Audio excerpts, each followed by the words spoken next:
Дебют, он сами написать не умел.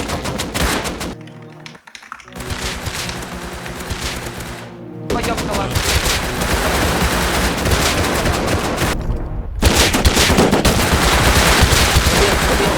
Okay. Что? Выебали вас! Тише.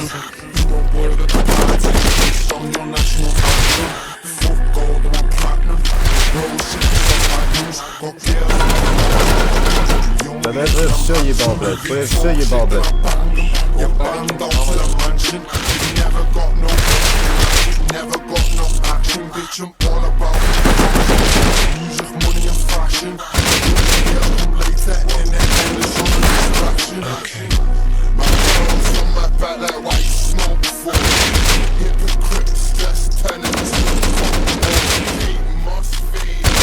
Я бегу.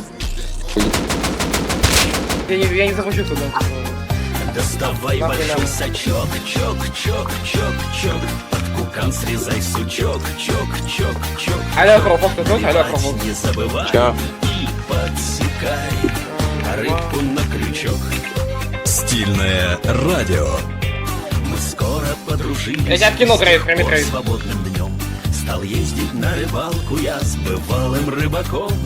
И глядя, как лаская поплавки, течет вода, налив вина. Мы чокались всегда, поплавок и червячок. Включай.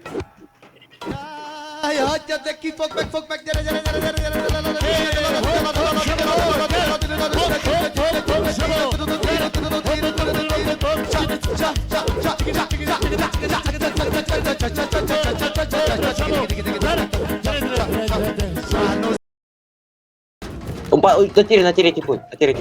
Там яйцечок было. А я сам себя запал.